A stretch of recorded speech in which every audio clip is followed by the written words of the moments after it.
Hello, we're off on one of our road trips. A few years ago I did a YouTube video about installing a double DIN, quite nice sophisticated JVC Kenwood stereo system in this 1994 Toyota Celica, and it was quite successful. So JVC Kenwood have invited us to an event showing some of their new equipment tomorrow at Silverstone. Have you heard of Silverstone? Isn't that a racetrack? It is. It's going to be quite something. So why aren't we taking this car? Slight problem there. Range anxiety. This requires E5 petrol and you can't guarantee you can get that at motorway services, so I'm afraid we'll have to take the diesel. Okay, so we'll see you later on our road trip.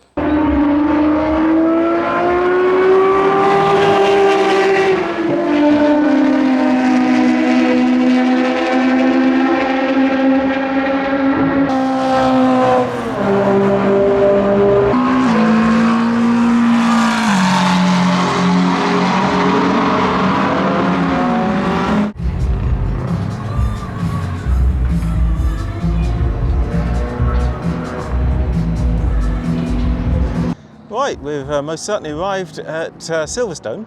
Let's have a look at some of the JVC Kenwood equipment.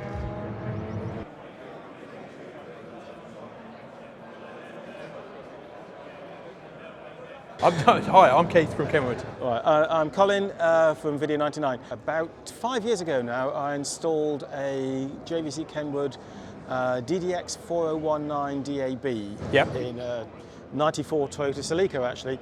And as a result of that video, I was invited here.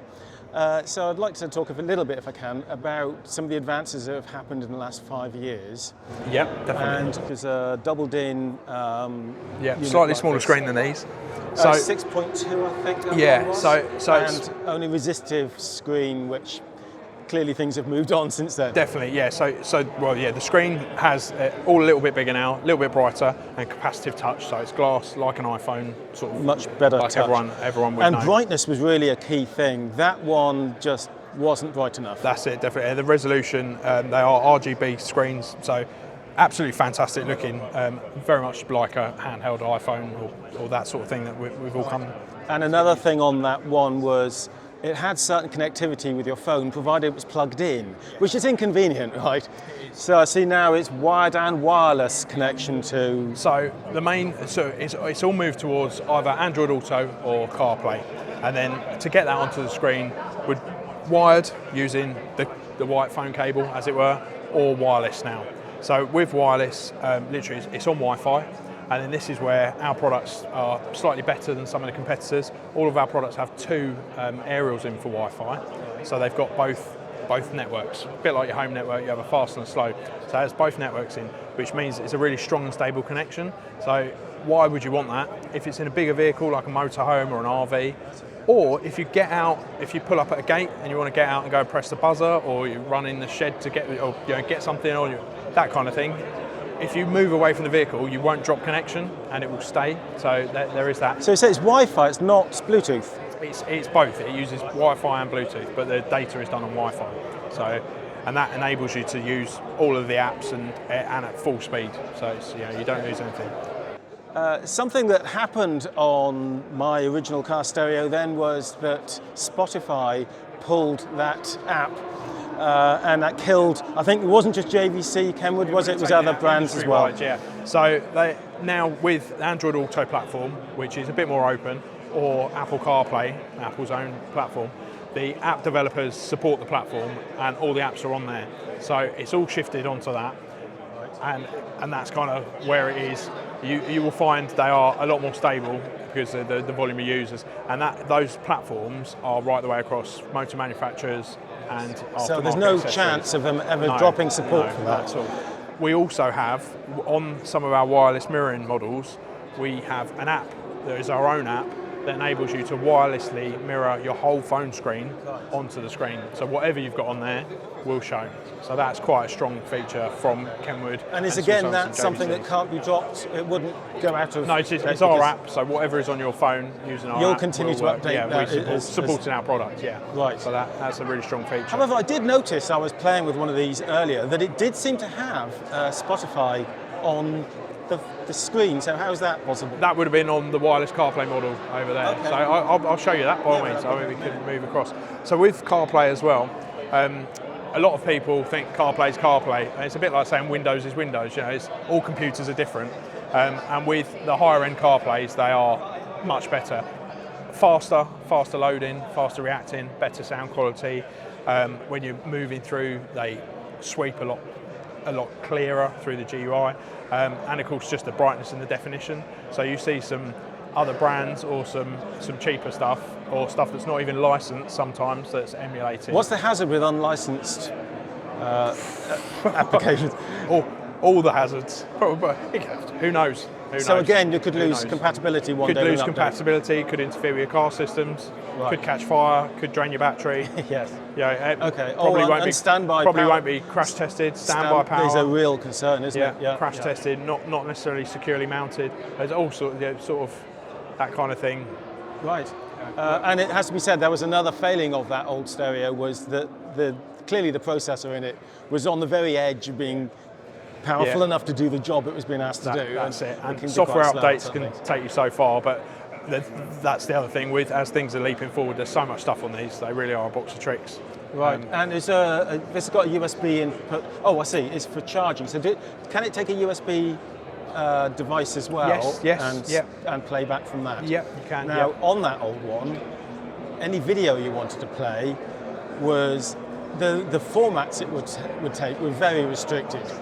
Really, it was only MPEG-2. It was almost like it was using a DVD decoder inside the unit. The formats are a lot more, and also depending on what you want to do, we've also got HDMI input on some of these now as well, so you can really go for it. You know, depending on what level of stuff you're doing. The HDMI is more for people using like Amazon Fire Sticks to get full media services and stuff on it. But again, what was right about that, and I suppose this is it a legal requirement, is it would only operate when handbrake. When the handbrake, they all have that. Which is right and proper. Absolutely. Yeah. Okay, so we can see how they've come along. Definitely. What sort of costs is something like this? So the wired CarPlay starts around the sort of 299, 349 similar price to what that point. one was then, right? The step up would be wireless. A little bit more, probably £50 more. Oh, well worth sort of territory. Well worth it. Yes. And that's what we're seeing. So the current step up is from that to this model. This is a new one, a little bit cheaper, few less features, but it's a lot slimmer, so it's a lot easier to install. So this one is going to be very popular. It's a DMX6, and we're going to see this all over the place because I think the price point is going to be a no-brainer. Everyone will start to go for the wireless CarPlay, and then the step up to the flagship of the DMX range, the sort of wireless CarPlay models, that gives you a 7-inch HD screen. It's got multiple inputs, so you can put 4 cameras into it. They have blind spot cameras, reverse camera, front camera. It's got the HDMI input. And it also goes to USB-C as well, so you've got your faster charging. And then that is the basis for the start of the family of bigger floating screens, which I'll show you, because they are absolutely fantastic. And that's something I do actually use, is the rear camera option on mine, which is that's only a standard def one, I think, but it works actually remarkably well. I'm quite impressed with that. And that's the thing, when you're fitting any of these, you don't want to lose features. It's an upgrade, so it needs to work with the car's features and functions. And we've got a few boxes of tricks that retain steering controls, climate control, reverse sensors, or whatever's on there. You know, you want to keep it, don't you? It's an upgrade. Absolutely. So. And one of the nice features on that one was you could plug a different remote control into it, be it an installed one or a separate one. And in fact, I'm using it with a Sony Stalk, and you just get it to learn the resistor values for different switches. Exactly. And off it goes. On that particular one, I think it's only a 2 input. Okay. It only takes 1 resistor value. Even if the remote control has got 3 rings on its connector, it'll only learn 2, so it can rule out some of the buttons on it. So some of these are even different to that now. Some of these have got 20-pin inputs so that you can display factory graphics and stuff. So if you've got heated seats, it will show you pictures of seats with heated pads and stuff like that. Okay, so that's a bit of an install job then, isn't it? Well, but some of it is part of the integration and part of the fitting kits and stuff. So it's not as technical as it sounds, but it's brilliant when it's all in and working. The integration is ideal. I'm really keen to show you these. Yes, come on then. Let's go some of the others. So we've got fixed with navigation. Ultimately, same things. Wireless CarPlay. different screen sizes, working through to high res, and these have all got Garmin navigation built in. Right. So for people that don't want to use apps or use it really remotely, where you might not have phone signal, they're ideal. We do a lot of these with motor manufacturers, B2B, see a lot of new cars coming through with Garmin stuff as well. Well, that's one of the things I was going to talk to you about, was rather than these just being sold aftermarket, to what extent are they being integrated into new cars? There are some motor manufacturers, there's all sorts of things, trucks, vans, buses, motorhomes, tractors, agricultural is huge for us as well. There's so many places these pop up, and we've got a whole host of integration kits. So although these might look like a square screen traditional car audio with the panels, there's some good graphics up the top fitted, and there's a good one up there. You can integrate them into quite a lot of vehicles, so you do see them in lots of different places. Are you seeing them in passenger vehicles, or is that mostly other types of things? You do. At the moment, the way of the world and electronics and EV and multiple screens, it is getting harder and harder to integrate this kind of stuff. However, there is a demand because they're more stable, they're faster, they've got more features on. And what we tend to see is as vehicles get 3 to 5 years old and they fall out of the dealer network, then you get the integration companies will look at different vehicles and start to adapt it. A case point of that would be like the Mark 7 Golf. So Mark 7 Golf, when it came out, it's 2 separate parts, big touchscreen. Everyone thought it can't be done, don't want to be touched. Of course, now those cars, they launched in 2014 up to 2019, I think, something like that. There's 450,000 sold and registered in the UK. Mm-hmm. So there's a lot of cars out there. They're still worth a bit of money. The factory kit's about $4,000 to replace. So if you've got one 7 years old and the radio goes, there is a demand. So now you find there's an integration piece for a couple of £100. You can get the plastics, you can get the wiring, and you can now fit these products into that car. Excellent. So it's, for the newest stuff, maybe not, but as time, a 3 to 5 year point, you tend to see the popularity, and by then, you know, the factory failure rates. Yes. And also, of course, some cars like that might not have DAB and things like that. So BMW 4 Series is another good example. You know, the earlier 4 Series, still a £25,000 car, but you'll find them without DAB, let alone CarPlay. So, you know, and someone buying a £25,000 car expects this level of tech, so they will pay the money to upgrade it. So there's the market is there, but it's definitely more niche and more of a pro install, which is what we're doing today. We've got a lot of our pro install dealers are here, pro install logo there. We've got a network of about 50 retailers throughout the UK, and they are the guys doing the high end perfect. Presumably, there's a GPS antenna somewhere. Has to be installed? They have GPS antennas, but the GPS antenna is like a mobile phone antenna. So you know, it's not a whip aerial. It is usually hidden away under the dash. As long as it's not got metal above it, it's got sight of the sky. It can see through glass and plastic. So yeah, they work very well. And all of our Garmin products have 3 years worth of map updates as well.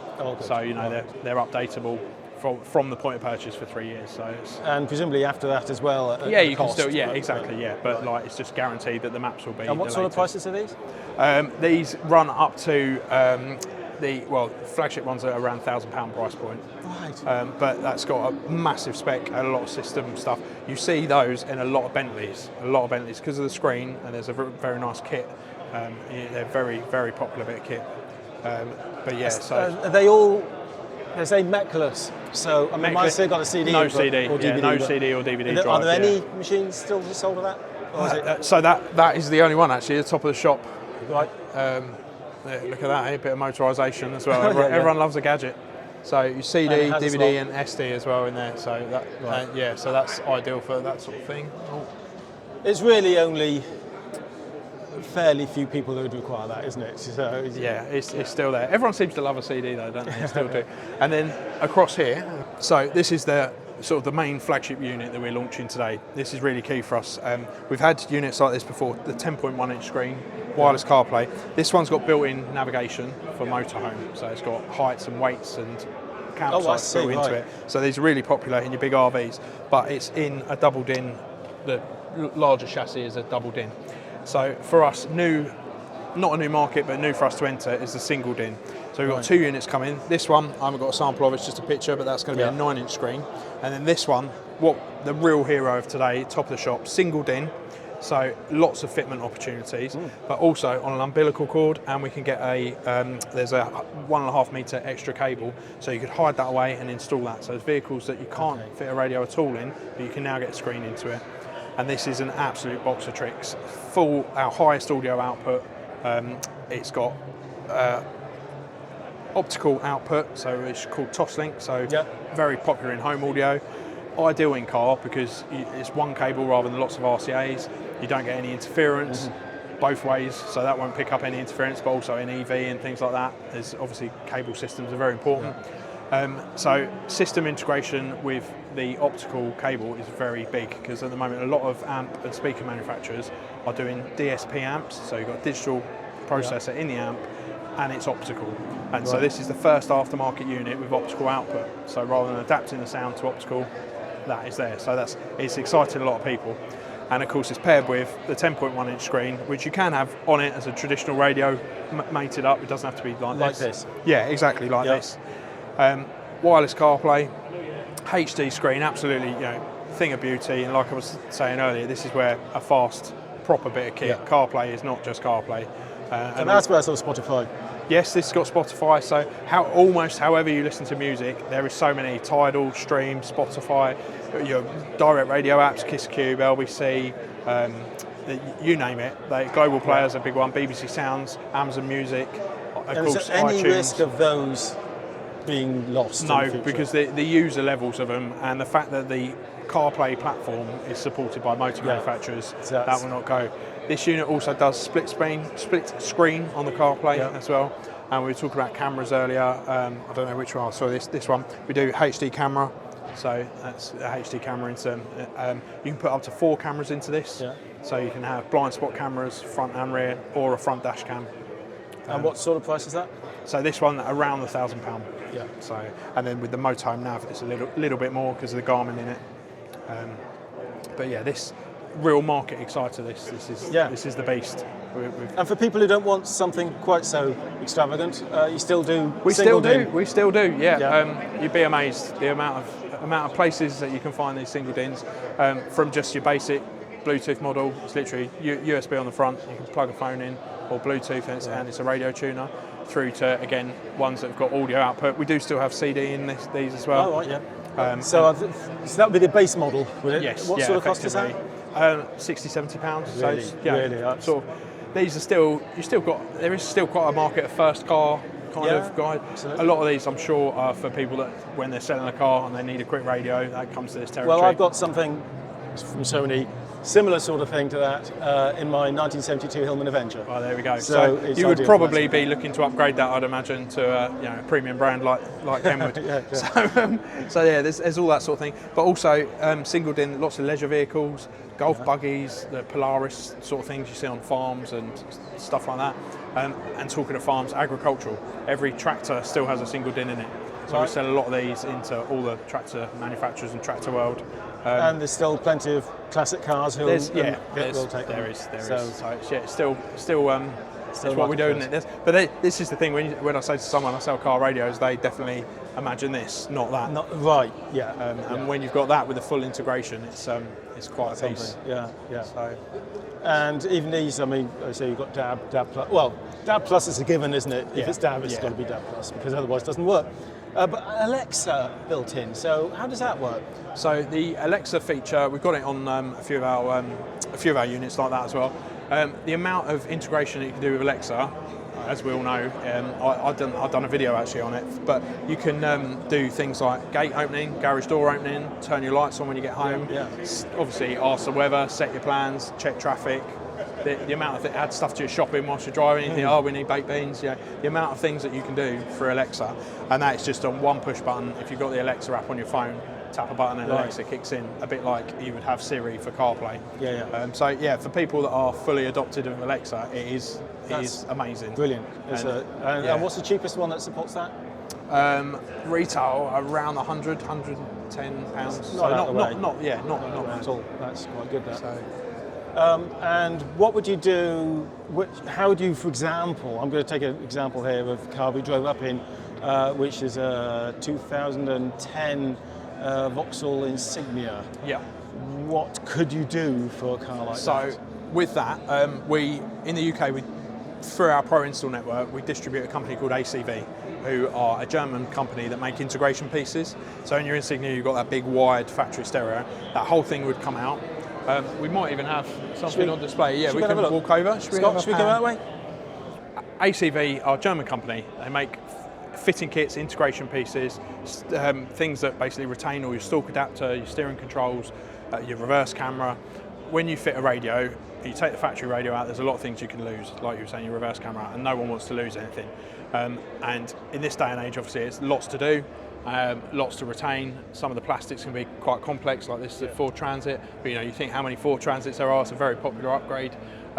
Retains, there's a separate speaker for things like the parking sensor beepers, lots of things that you wouldn't necessarily think you might lose.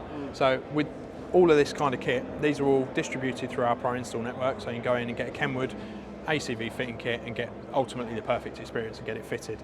So for like your Insignia, there is we Is there haven't a kit? Not we haven't got display one here, on but- display, but they do one. It's a big, very big gloss plastic that moves the buttons around, retains all the stuff, and it is plug and play. So it's the sort of thing, nothing's being cut, it's not being hacked in, sort of yesteryear, twisting cables together. Those days are gone. It's all plug and play, and the idea being that you have no warning lights, no loss of function, and it looks, they look absolutely brilliant when they're fitted. They look like they're meant to be. And what sort of costs are these kits? So the kits on top of this. yeah, they are. They vary, obviously, because they're different parts. Some kits have more, some kits have less. The finishes and different things. The basic leads can start as little as £20-30, and then they can escalate up to hundreds. I think the most expensive kits are a few hundred. Something like that. Yeah. I think the When you're including these moulded panels, it's going to be. that's the thing. Yeah, it's not cheap, and they're all colour matched as well. So of course, the moulded panels that clip to it would all look the same as well, and the same. So there's a bit of work involved, but they are all sort of the nicest quality. They've all, you can see they're not just moulded; they're printed with all the right graphics and bits on them. Yeah. And being German, they are over-engineered to be perfect and beautiful in every way. But they are necessary. And could people install these themselves? You can do. There's a lot of fitting resource and videos of people doing it and stuff, and it is, if you're competent taking things apart, then yeah, definitely. Because like I say, the plugs are all the right plugs. These will be manufacturer plugs. You'll have a Volkswagen spec plug or whatever, so they are plug and play to an extent. Obviously, it still needs sensible cable routing and a bit of plan and a bit of... Are you scared as a company that in the future this may be come to the point it's absolutely impossible with some cars? I get the question. Yes, it would make sense. However, I've been working for Kenwood 15 years, and people were saying it 15 years ago, and it's not really changed, because what you tend to find happens is cars are still being made. They've all got radios in. The radios are to a price point by the manufacturer as well. They might be well featured, but usually they're not as good as they could be. Whereas we tend to be premium stuff. And we tend to always have the new features, like we're working on wireless CarPlay, it's separate things, the audio integration, the expansion, all the things that we've got, then the motor manufacturers want and filter through. And then you tend to find this tipping point where either they'll work on a program with us to get it in, or if the demand is there, then the integration company will do the kit because they know it will sell, and if the kit's there, it sells. And we're doing very well. You can see the hype, and in the current economic climate, we're still doing a big launch. We've still got lots to go at, and lots if of you're helping to save money, That's or the even thing. save cars potentially, that's the thing. Yeah, there could become a point where a car is all but useless without its control screen, and that's the thing. And like I said on the Golf 7, Golfs go on forever, don't they? It's a reliable family car. Everyone knows about that. But you're not going to spend £4,000 on Volkswagen for the comm unit. So that your £2,000 Golf, when it's high mileage, family car, family reliable beta, might suddenly be redundant unless we've got something like this. So there is an opportunity, and you can see by the amount of people here today, there's about 500 or 600 people here that are all within this market, within the UK. There's independents, there's nationals, you've got your Alfords, people like that. Obviously there's motor manufacturers that have got dealer upgrades. Some of those products are listed in Volkswagen, for instance. You can go into a Volkswagen van centre, get a perfect fit kit for your California or your camper van and stuff. So there's lots of different avenues and lots of different channels, and it's still a big thing. But integration is key, and for us, our biggest problem is how people understand it exists, because people might have whatever we've got here. I don't know, like a Nissan. What is that? Nissan Juke. So this is an interesting lead actually. So this retains the 360 camera system. So Juke's really common, really popular family car. but it's got the blended 360 cameras top down all the way around. If you're changing the radio, people don't want to lose a function. No. So that is. Do you have a problem with manufacturers not providing you with the information you need to access the CAN bus and what have you? I think it's a case of this is all backwards made. I think when the cars have been identified, ACV, like the German company, would get the target car, and pull it apart, rework it all. They've got a factory, they scan it all, they read the electric. Really, the manufacturers could help a bit, couldn't they? You would have thought. You'd hope I'm not. so. To be fair, I'm a Kenwood guy rather than ACV, but yeah, you would have thought. Yeah. There was some more stuff over there. Is that different? Or? Yeah. So we've got JVC brand. Right. Should we go and have a quick look at Yeah, that? by all Okay, means. then, Scott. This equipment, so it's just JVC branded. It's still So essentially JVC and Kenwood, same parent company in Japan, and we have both brands. JVC very big in consumer, massive in the retail parks, massive in supermarkets. Yeah, it's it's one of those. Traditionally, our JVC has been more fun products, more about multi-phones, bit of a younger market, my first car territory. Whereas the Kenwood, having the Garmin's, been more B2B and more dealer level sort of stuff. So the two brands have sort of worked like that. Now that they've multimedia and CarPlay is out, they've kind of blended together.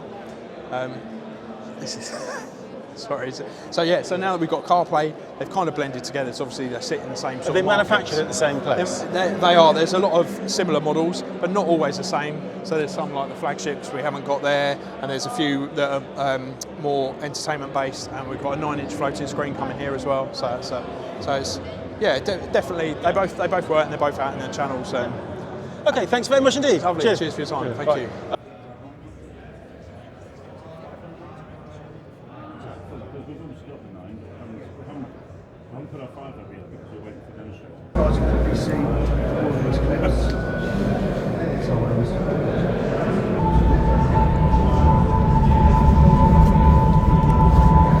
So I'm Colin from Video 99. Hey Colin, I'm Tim.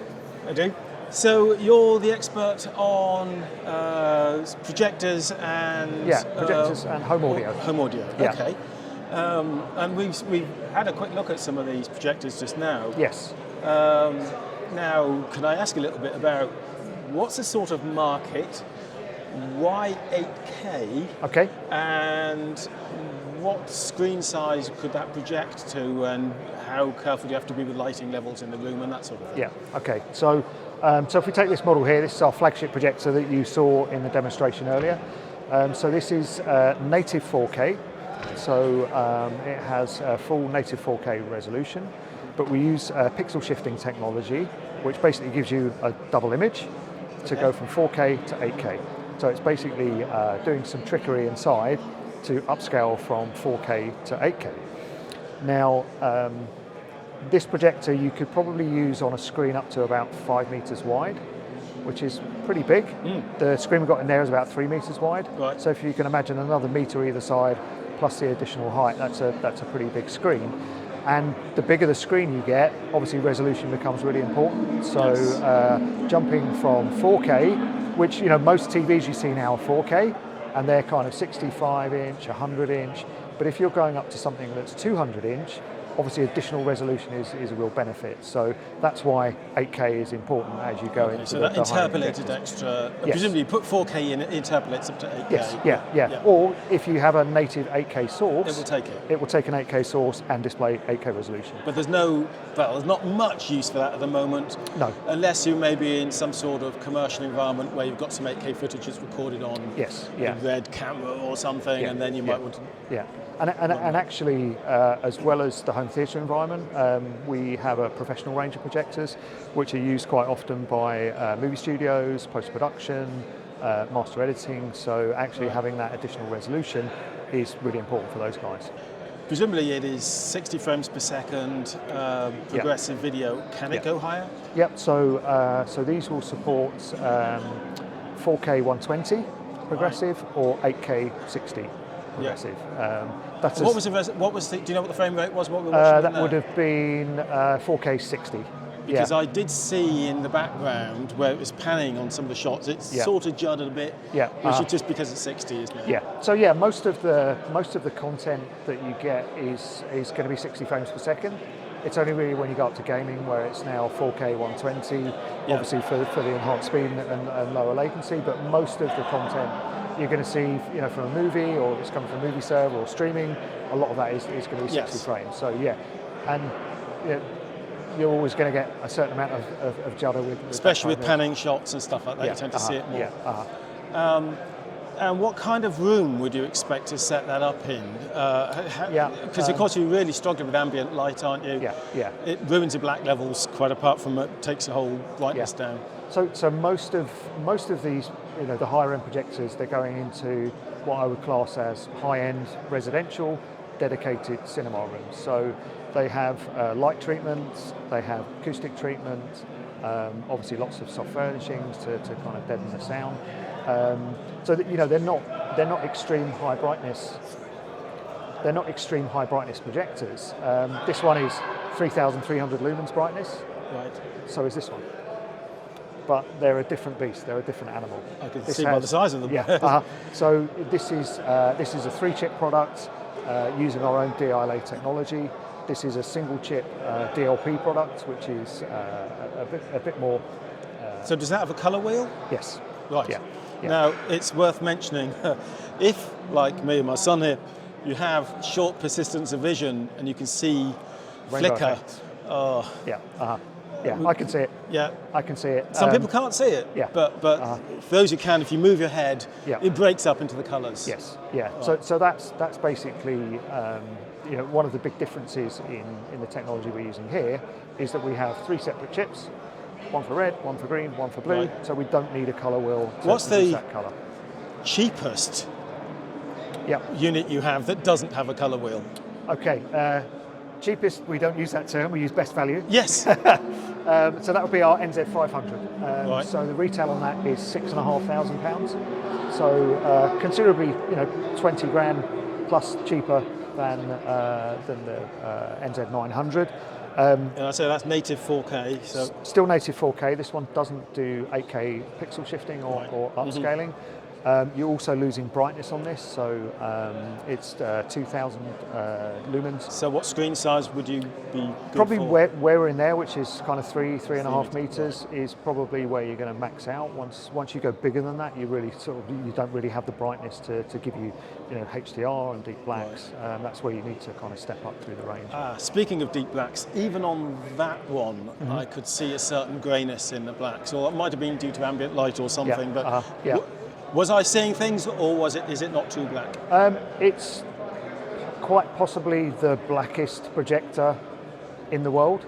Right. I would say, in terms of where we measure for contrast, dynamic contrast, ANSI contrast, we are class leading. So maybe we'll take another look and you can talk me through and we can perhaps explain it. Ambient light does have a big say in it, and we've got a cloth roof, so there's obviously some light, and it's quite a bright environment. So I think in a properly treated room. Also, we haven't calibrated the projector, so it's kind of out of the box settings. So there's lots that can be done within the projector to refine its performance based on the environment it's in. Yeah. So obviously, if we use a projector here, it's probably going to look pretty rubbish. If we use it in there, it's probably a bit better. If we use it in a totally controlled environment, it's going to be even better. And then a good calibrator can then calibrate the projector to the performance of the room as well. Depending on what the screen size is, depending on what the screen gain is as well. Yeah. So what about placement of the unit in terms of it looking straight at the screen? Yeah. Presumably you can mount it above, because otherwise you get into problems with. Yeah. So, and then how do you adjust the... So all of the projectors have motorized lens. So the projector can either be table mounted as it is here, or it can be inverted onto a ceiling bracket, so it basically goes upside down. And then we can flip the image. Motorized optics are for zoom, focus and lens shift. So if you can't mount the projector perfectly straight, then you can shift the lens across. Off the top of my head, I don't know how much, but you can shift it considerably left and right, and you can shift it up and down as well. So in terms of installation flexibility, you've got huge flexibility with this sort of product with motorized optics. When you go more to the low end of products, a lot of entry-level products don't have any lens shift, so it's down to you to position the projector in the right place. Right. As you go further up, you tend to have manual optics. Well, you only need to adjust it once, don't you? You know, typically. You do, but also within that you have lens memory. So if you are watching a mix of content, so it could be 2.35 widescreen format, or 16 by 9, Okay. or you may have some old 4 by 3 footage. Within the projector, you can set up lens memory, so it can zoom and focus in to the appropriate Fill the screen size right. as well. So the installation part is an important part of having the optics, but also from a usage point of view. You know, Netflix, if you watch Netflix on a TV, it's always got kind of those really thin, you know, it's not 16 by 9, it's not 2.35 to 1, so so you can manipulate the lens with the setup in there as well. So. And is this primarily, or all these primarily sold to the domestic market? Are your customers generally domestic? Yeah, it's generally domestic. As I said, we do have professional equivalents of these models, so they're pretty much the same product with a different model, and as I say, they're used quite often in things like post-production, in the professional market. Again, because of the black levels we can achieve, because of the colour gamut we have within the product, and just I think because of the longevity of the technology and the brand in the market. Where would you say, in terms of screen size, something like OLED drops off, and this is what you should be heading to? I mean, I think you kind of get into a. Is there an overlap? Or not really? I think there's still a gap at the moment. I think you know, OLED. I'm guessing your kind of 100-inch-ish is the biggest OLED you can get. You know, I wouldn't. You know, most people wouldn't consider a projector anything below 100-inch because so you would just buy a TV. I think, you know, an interesting conversation I have with people is people are like, okay, well, TV screen's getting bigger and bigger all the time. That's great, but how many people can fit a 136-inch TV through their front door? Not many. That's a problem. I can't fit it through mine, and my living room's on the first floor, so it's going to be quite difficult to get it up there. So again, I think in terms of installation flexibility, you know, there's definitely still and flexibility of your room. Yeah, exactly. That you can then roll the screen up out of the way and use the room for other things. So, and you say you also have audio systems to go with this? Slightly different part of the business. So this is JVC Projector under the JVC brand, and then we also I also manage the Kenwood home audio business, which is DAB radios, micro hi-fi systems, Bluetooth speakers. So much more mass consumer market. Okay. So when it comes to sound systems to go with this, I noticed you had KEF speakers there. Do you do any of that equipment and amplifiers and stuff? No, so we leave that with so we work with partners in the UK. So the distribution partners we work with tend to have their own speaker brands, amplification brands. You know, at the kind of higher end of the market. So it's brands like Trinov, Storm Audio, Wisdom. You know, very sort of kind of high-end audio brands. You know, for us, we're a manufacturer. You know, our job is making projectors. Everything else that goes on in that room is left to the experts in their field, be it speakers or, you know, screens. And there's lots of competition in that area already, isn't there? Why get involved in that? No. We kind of stick to what we know, which is building projectors. So it's an interesting place to be, and obviously, you know, it's a great thing to see as well. You know, it's a visual experience seeing projection. Something that arguably you can't get on TV. Right. So should we look a little bit at the home audio then? I see primarily these appear to be DAB radios, is that right? That's correct, yes. Okay, and all DAB plus, of course. The thing that must still annoy people is that they bought DAB radios when it first came out, and then it just evaporated. There's hardly anything on the original DAB transmissions anymore. So these will all do DAB plus. Another issue in certain parts of the country is DAB reception is poor, just at best, and almost non-existent in some places. And we live in such a place where DAB radios just don't work. Right. And I fitted a JVC Kenwood DAB radio in my car and fitted the proper aerial, and it didn't work. Okay. Not a great experience. Yeah. No. So we do on all of our products. We have a FM option as well. So we've got an FM fallback, and all of the products that you see here also support Bluetooth audio. Right. So you can stream from your phone. Something like TuneIn or one of the kind of radio streaming stations. And the breadth of content that you can get from those is huge, arguably bigger than the selection you can get on. Do any of these have external DAB antenna inputs? Some of them do. I think some of the larger ones maybe do. The portable ones not. No. They're pretty kind of simple units. But I think maybe one of the larger ones. Possibly. Can't see. This is brand new. I only saw this yesterday. Possibly not. But actually, again, as you go up through the range, we also add Wi-Fi and internet streaming to the products as well. So rather than streaming directly from your phone, these have got features built in like Spotify Connect or internet radio stations. So again, as long as you have either a good DAB signal or a good internet connection. I know some people don't have either of those. Certainly, where my parents used to live, they had neither. We can only work with the technology that's available. And this one is proper stereo output, where most of these are most of these but do they have stereo outputs for headphones or? Yeah, so you've got headphone output on all of them. These are more portable, so they're all rechargeable. Oh, they're rechargeable. Batteries. That's nice. Fully portable, rechargeable. You go from the basic with a basic LCD display, and then as you go up through the range, you have battery, small colour display, got low battery, and then as you go up through the range, larger screens, more power output, additional features like the streaming and on board as well. And a big problem, I think, in the earlier days of DAB was the consumption of the units. So the battery life was poor. So has that improved significantly? Yeah, I think so. A lot of brands still use so replaceable batteries. So AA, AAA batteries. All of ours are lithium-ion rechargeable. That's a good idea. Integrated battery. Obviously, you can just charge. They're just USB-C charging. Ideal. How much running time do you get? Most roughly? people, I think the smaller ones is 8 to 10 hours, depending on volume. Which for most people, listen to it for a day, charge it as you would. So all of these guys are portable.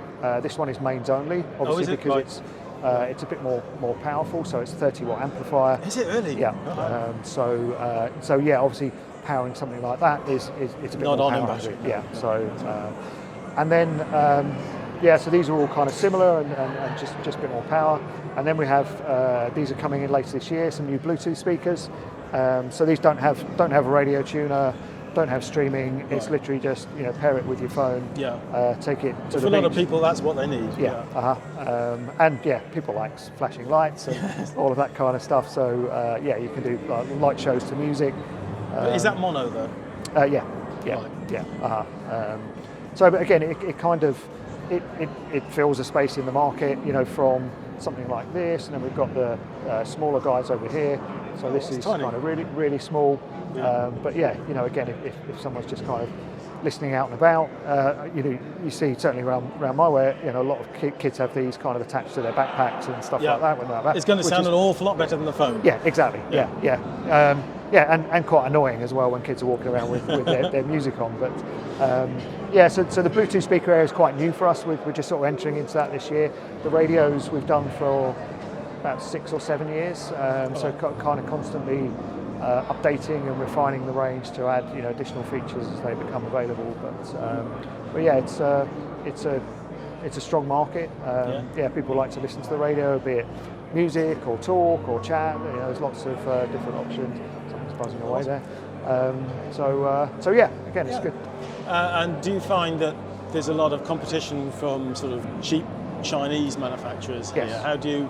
How do you set yourself above them? Yeah, I think it is about us offering not only a known brand in Kenwood. You know, a lot of people have known and recognised the Kenwood brand over the years.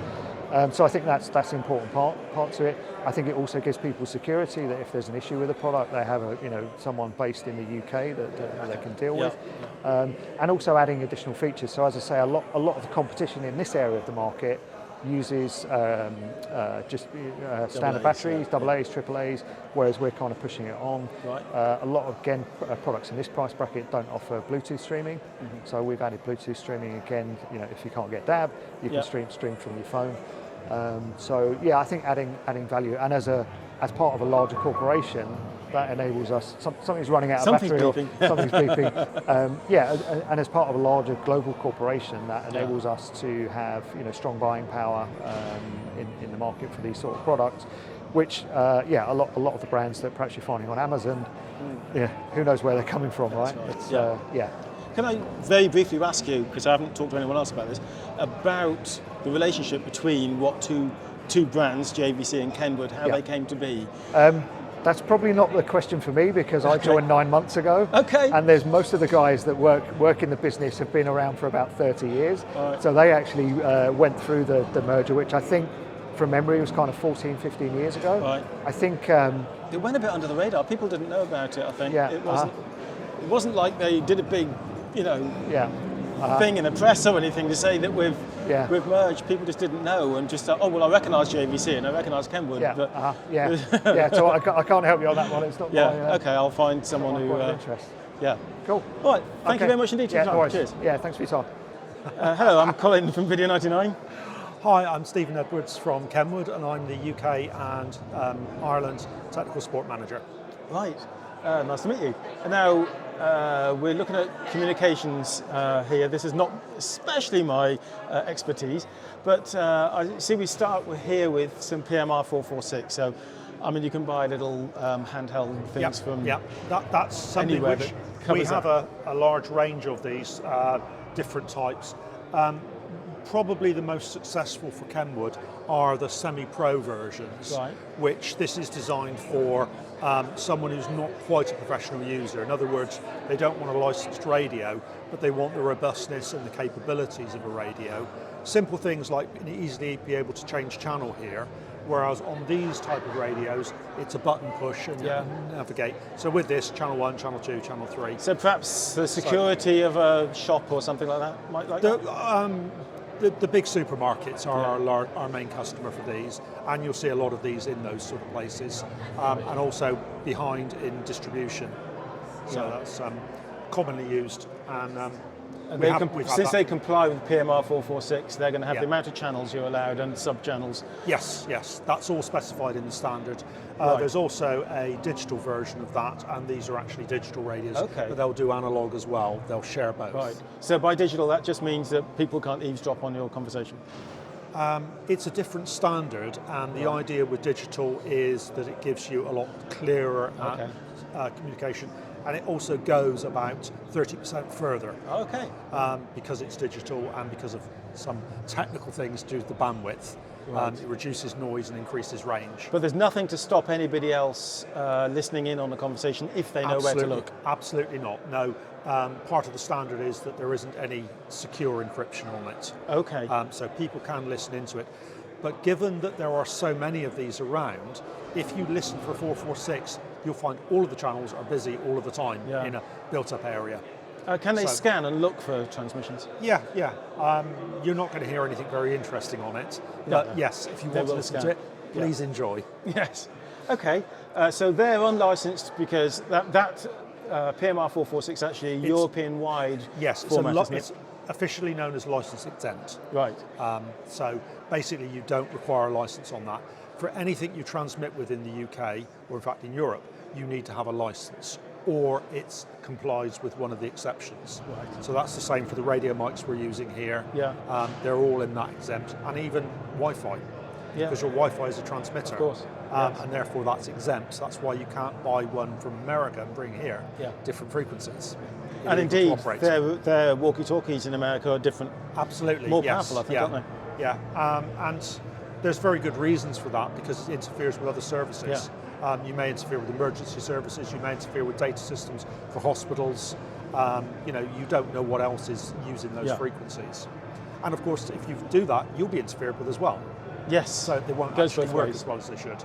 But these are licensed then. So this would be if a company wants these professionally to be used on site somewhere. Yes. So if you move from this, which is half a watt, that gives you a limited range. So something like this building, you could easily talk around the building, work perfectly well. You then move up to the next sort of level, which is licensed radios, and there are low-cost licensing, which are very easy to do. And with that, you can then talk from these radios back to back, so one to the other. Now these are 5 watts, so that's 10 times the power. Doesn't get you 10 times the range, because things work in circles, but a big improvement. And once you go to that, you can then also possibly go to a repeater.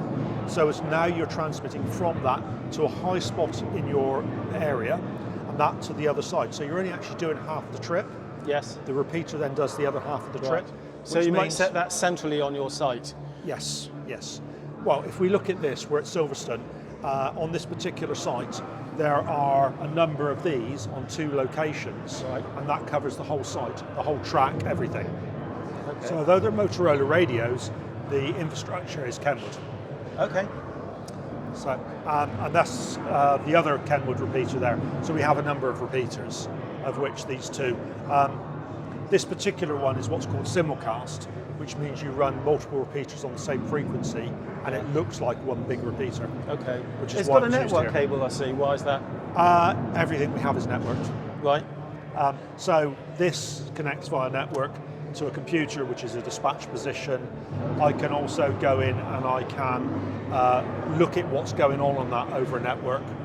So if you're a radio installer, you can then have access to the system from your office. So if there's a problem, you can go in and check that it's working correctly. Right. And could you, for example, find a missing radio that's still on site? Is there any way you can locate anything? It depends on the way the radio is configured. It is possible to contact a radio, switch its transmitter on, listen to where it is, get GPS data from it or indoor location. Okay. It is possible. Generally, you don't allow that unless someone's pushed an emergency button, because that would mean if you're sat outside in your car talking to your girlfriend on the phone, I could turn your radio on and listen to you. And that would be very naughty. Yeah, absolutely. Yeah. Technically, it's possible. It's not something which is normally done.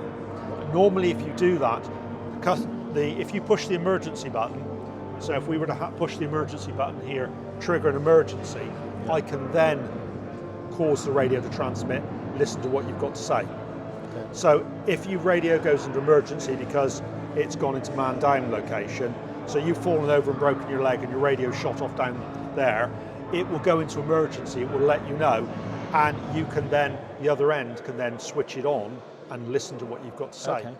And have a conversation with you. So is this the same format as that, the NX 1000, 3000? Absolutely, they are very much the same. The 3000 does everything that this does additional things. It's got GPS, it's got Bluetooth, it's got voice recording, lots of extra facilities, better quality display. For instance, this display is a standard of this sort of ilk of radio. It's very hard to read in bright sunlight. A 3000 series has got what's called a transflective display, which means it gets easier to read in bright sunlight. Right. So you can walk outside on a brilliant summer's day in the Middle East, where it's really, really bright, and you can still read your radio. I see. Right. And did I read that it can do text messages or that? Yep. Text messages. So simple text messages like you would have on an old Nokia phone. You certainly can enter messages in here, although that's quite difficult to do. Yeah, it's a little bit. What most people do is they have messages to the radio. Right. So, for instance, if you have connected to a fire alarm panel, when a fire alarm goes off, you'll get the fire alarm indication, so which building it is, a location, a zone, various things. however you process that, and that appears on your radio. So not only do you get an evacuation, you know which stairwell to use because you know where the fire is, or suspected And is fire. that information you can send on the laptop here as well, out to the phone? You can do, yes. You can send messages. You can also send text messages and status messages. A status is a very short message, but you can then use that to look up another longer message in the radio, or you can have it play as a voice prompt. So you can send a tiny little message to everyone which says, you know, there's a fire alarm, and then the radio slowly plays out, there is a fire alarm, a voice message. And the advantage with that is, if you're the guy that's just found the fire burning and you've reported it to control, and they've now keyed up, you can't then talk back or do anything on that same channel, whereas if it's a status message, you can carry on and you'll just go over the top of that. I see. So you can continue working. And did I see you did something earlier where you did an emergency call and it just overrode all the other radios, whatever they're doing? That was actually not an emergency call, that was a priority call, which is slightly different. So if I take this on to, so for instance, if this was being used in a school, everyone's got their various channels. So, you know, the teachers, classroom, catering, all of these different things. They all talk separately. You can then take it round to, on this particular case, channel 16, and when you're selected on that, and I key up, 1212, everything goes dee-da, dee-da. So this is when a child has just gone missing, someone's been seen in the school that shouldn't be there, and I can, because it always goes beep up, you can change what it sounds like, but it's always got that beep. Whereas a normal transmission, if I do a normal transmission, there's one click there, and the second time I push it, I just go straight through. There's no wake up. Because that wake up was to wake me up, oh, there's a radio call coming in. Whereas the priority call, you want that every time, so you know it's a priority, and everybody hears it and responds. Excellent. Okay. What was this unit? Is that car? Yeah, so we these are basically exactly the same. So this is the same series as these, but it's in a car, so it's got more power. It's got 25 watts. Oh, right, okay. So, for instance, we were talking to people today about using these in agriculture for tractors, and that's a very common use for them, because the difference between phones and radios is a phone is a one-to-one, a radio is a one-to-many. And the advantage there is if you've got, for instance, a combine harvester, which is being emptied by lots and lots of tractors that are now, depending on the distance between where you're taking the grain, it depends on how many you'll be running, because the combine harvester keeps moving all the time and it just dumps that off. And so you've got to then be able to say, you know, someone coming, I'm nearly full, get here quickly, and everybody hears that. Right. So it's a business tool, it's not like a phone where, you know, you could be chatting to your girlfriend and someone's trying to call you. And anyway, you're not relying on a 4G signal. It's going to absolutely. That's one of the great things about mobile radio, is it is a communication of last resort, because it's always designed to be standalone. It doesn't require other things. So though we talked about a network cable on there, if the network goes away, it still works. Yes. And normally, if with this repeater, you would have a battery back system on it, so as when the mains fails, it still stays up. So in a building like this, the power goes off, cellular's gone down, there's a fire burning, place is filling That's up the very smoke, time you need it to work, isn't it? the radios still work. Yes. That's exactly what it is. And that's why people buy them and not the other technologies, because as soon as the cellular system goes down, most of the other technologies will stop. Yeah. And there's been a few cases of that happening, and you know, it gets very, very serious, because you know, this is loss of life. So if you're looking after your workers in a factory, really you need radio. Yes. Thank you. Really interesting. Cheers. Thank you very much. Thanks then.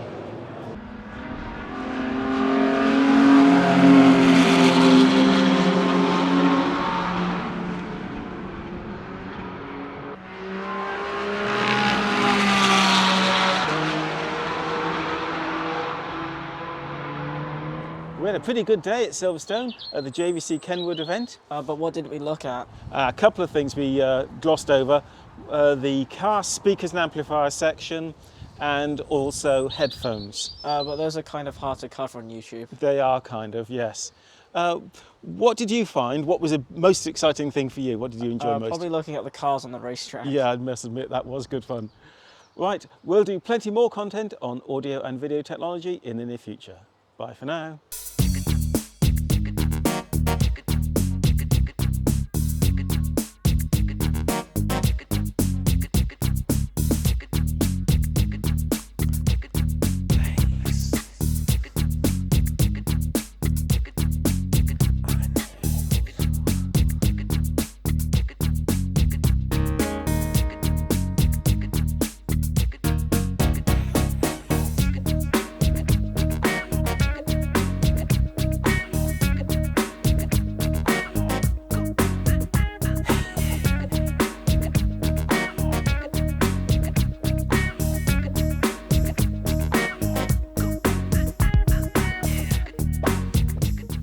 For regular viewers to my channel, that was something a little bit unusual. I hope you've enjoyed it. If you did, let me know, and perhaps we can get to do something like that from time to time.